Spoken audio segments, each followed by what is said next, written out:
Israel और Hamas के बीच पहले से ही जंग जारी है और अब ईरान और इजराइल भी आमने सामने हैं। और फिर आपने इंडिया के साथ मुआहदे किए हुए हैं, वो पोर्ट बना रहे हैं चाबहार की, और वहाँ से फिर आप अफगानिस्तान जा रहे हैं और पाकिस्तान को कट कर रहे हैं, तो आप तो इंडिया के साथ मिले हुए हैं हमारे खिलाफ।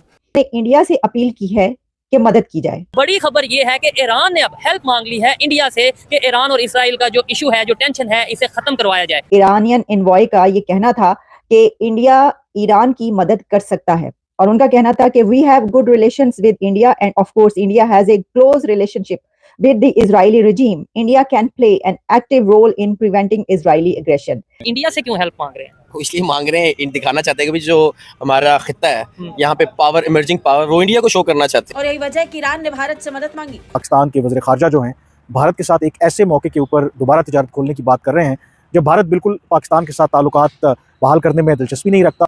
तो वो बेसिकली शो करना चाह रहे हैं कि इंडिया जो है वो मतलब ये नेहा यानी के इलाके का डॉन। तो ये अपील उनकी तरफ से की गई, तो इसका मतलब ये है कि जिसको भी देखो वो इंडिया की तरफ ही देख रहा है, और इंडिया से हर कंट्री ये समझता है कि अगर कोई एस्केलेशन है, कोई कॉन्फ्लिक्ट है, उसको अगर डिफ्यूज कर सकता है तो वो भारत कर सकता है। पाकिस्तानी पब्लिक से बात करेंगे कि 57 इस्लामिक कंट्रीज हैं, प्रॉपर एक ऑर्गेनाइजेशन है इस्लामिक कंट्रीज की, लेकिन फिर भी ईरान को इंडिया की जरूरत क्यों पड़ी? जय हिंद दोस्तों, वेलकम टू माय चैनल। दोस्तों, बीते अभी कुछ ही दिन पहले इजराइल और ईरान के बीच एक भीषण वॉर चल रही है, और इस भीषण वॉर के दौरान इन दोनों देशों में बहुत ही काफी जानमाल की हानि हो गई है। इन दोनों देशों में सबसे ज्यादा ईरान का ही नुकसान हुआ है, क्योंकि इजराइल समय समय पर अलग अलग तरह के मिसाइल ईरान के ऊपर दागते जा रहा है। इतने बड़े नुकसान को देखते हुए ईरान ने सबसे पहले हमारे देश भारत से मदद मांगी। तो दोस्तों, यहाँ लॉजिक वाली ये बात है कि इजराइल और ईरान दोनों ही हमारे देश भारत के जिगरी दोस्त। यदि यहाँ पर भारत ने ईरान को सपोर्ट किया तो इजराइल रूठ जाएगा, क्योंकि इजराइल और ईरान दोनों ही भारत के एक सच्चा दोस्त है। इसीलिए भारत चाहता है कि दोनों देशों के बीच चल रहे भीषण वॉर को समझौता करके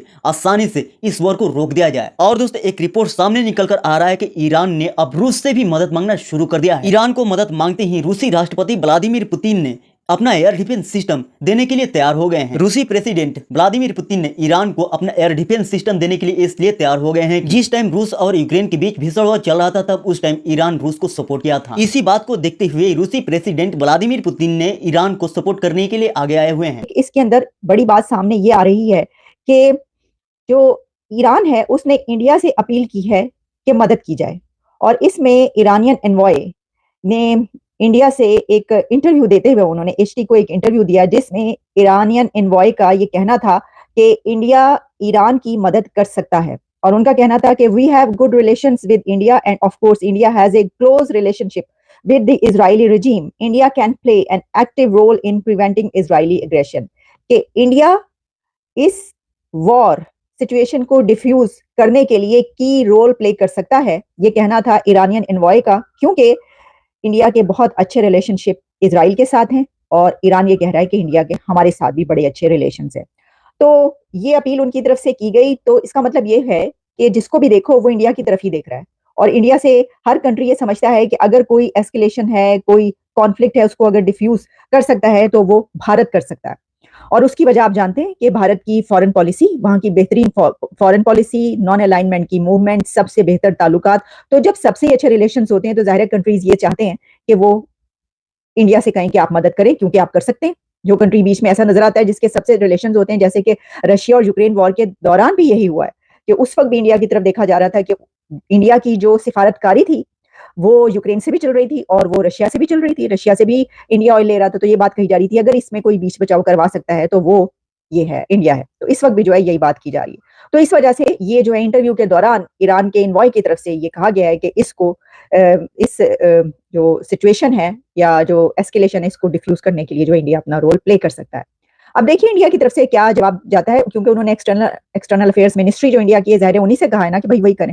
तो डॉक्टर जयशंकर इसका क्या जवाब देते हैं या क्या कहा जाता है वो तो हमें पता चल जाएगा। बड़ी खबर ये है कि ईरान ने अब हेल्प मांग ली है इंडिया से कि ईरान और इसराइल का जो इशू है, जो टेंशन है, इसे खत्म करवाया जाए। पाकिस्तानी पब्लिक से बात करेंगे कि 57 इस्लामिक कंट्रीज हैं, प्रॉपर एक ऑर्गेनाइजेशन है इस्लामिक कंट्रीज की, लेकिन फिर भी ईरान को इंडिया की जरूरत क्यों पड़ी, इंडिया से हेल्प लेने की जरूरत क्यों पड़ी, पब्लिक की इसके ऊपर क्या ओपिनियन है? अब सवाल ये है कि ईरान ने हेल्प मांग लिया इंडिया से, अच्छा, जो कि मेरे लिए मतलब ये है कि हैरान करने वाली खबर नहीं है, क्योंकि पहले यूक्रेन और रशिया का कंफ्लिक्ट चल रहा था, उन्होंने भी इंडिया की तरफ नजर रखी। अब ईरान ने हेल्प मांग लिया। वो ईरान का ये कहना है, उनके जो एम्बेसडर है इंडिया में, उन्होंने ये बोला कि भाई ये जो उनकी टेंशन है इसे कम करवाया जाए, खत्म करवाया जाए। क्या समझते हैं, इंडिया से क्यों हेल्प मांग रहे हैं? इसलिए मांग रहे हैं, दिखाना चाहते हैं कि भाई जो हमारा खित्ता है यहाँ पे पावर, इमर्जिंग पावर, वो इंडिया को शो करना चाहते हैं। ठीक है, तो क्या मतलब ईरान को क्या जरूरत है कि इंडिया ईरान अगर देखा जाए तो वो तो रशिया के साथ भी बड़ा प्रो था। बिल्कुल ऐसे ही है।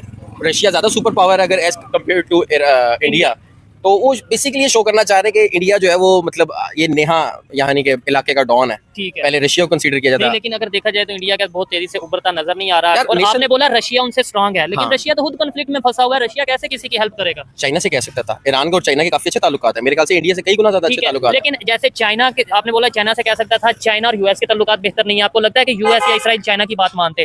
इंडिया मेरे ख्याल से एक ऐसा कंट्री जो मुझे नजर आ रहा है जिसके यूएस के साथ भी ताल्लुकात बेहतर है, और इसराइल के साथ भी इसराइल बेहतर है। चाइना के साथ बेशक उनका कॉन्फ्लिक्ट चल रहा है, लेकिन उनकी ट्रेड चल रही है, ईरान के साथ भी उनके बेहतर है। ऐसे ही है। तो क्या समझते हैं, पाकिस्तान या दूसरे जो इस्लामिक कंट्रीज हैं वो सब मिलकर इस मसले को हल नहीं कर सकते जो इंडिया की तरफ नजर गई? ये आपकी जो बात है, मेरा जो मुझे जो फील हो रहा है, मेरी जी, अपनी ओपिनियन है, इंसान हाँ, इंसान की वो- अपनी ओपिनियन होती है। मेरे ख्याल में तो यही है कि ईरान ये शो करना चाह रहा है कि इस पूरे जो हमारा Region कॉन्टिनेंट है, रीजन है, हाँ। इसमें इंडिया ही सबसे ज्यादा स्ट्रांग है जो इस मसले को हल टैकल कर सकता है। ठीक है सर, आप इसके हवाले से ओवरऑल मतलब ये जो इस टाइम कॉन्फ्लिक्ट चल रहा है पूरी दुनिया में, और ये भी बात कई लोग ये कहते नजर आ रहे हैं अगर ये कॉन्फ्लिक्ट बढ़ा तो वर्ल्ड वार 3 की तरफ भी ये चीजें जा सकती हैं। क्या कहना चाहेंगे, ये हल कैसे हो सकता है? हल हो भी सकता है या ऐसे ही चलेगा, बढ़ेगा? देखिए, बात होती है कि गवर्नमेंट्स के अंडर ये चीज़ें होती हैं, ठीक ठीक है, है। ऐसे ही है। आपने अपने हर मुल्क ने अपने मुल्क को रिप्रेजेंट करना ठीक होता है, है, ठीक ऐसे ही है। है।